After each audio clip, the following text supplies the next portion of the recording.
Double engine नुहे अचल engine BJP engine अचल हो जाइए।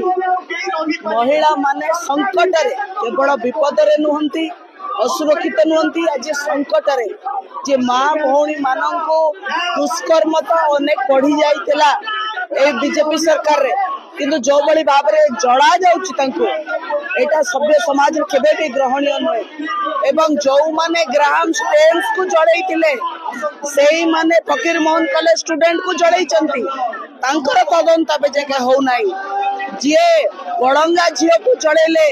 से मानंकु बीजेपी सुरक्षित रखिची एक तार खुलासा हवा दरकार एवं राज्यर संपूर्ण मंत्री मंडल इस्तीफा दऊ एटा मैं दाबी करूचु। ए राज्य रे बीजेपी सरकार चलई पारु नहीं सरकार इस्तीफा दियंतु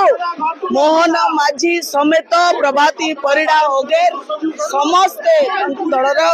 इस्तीफा दियंतु नहले माँ भौणी माने ए राज्य रे संपूर्ण भाव रे संकट रे अछंती बोली हम समस्त जानि सारलेनी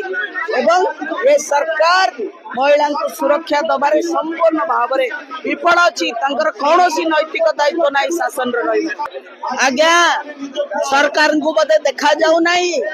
बड़ंगा निजे उप मुख्यमंत्री को निर्वाचन मंडली रो झियो को कोड़ी देके मारी दबा को उद्यम हैला सरकार को कान रे बदे पड़ू नाही फकीर मोहन कॉलेज रो झियो जौन निर्यातनार एलिगेशन आनिला तापरे आत्माहुति देला सरकार अनेकी बसिले ए घटना गुड़ा सरकार को देखा जाउनी आमे कोन कलु सेटा ड्रामा लागुची न्याय मागिबा ड्रामा आ शासन रे रही किरी कोनोसी अपराधी को विरुद्ध रे कार्यानुष्ठान न नबा सेटा कोन ताकू को ना दबा ताकू ता ना हला अपारगता ता ना हला संपूर्ण भाव रे शासन भुसुड़ी पड़ीथिबा आईन श्रृंखला भुसुड़ी पड़ीथिबा कथा।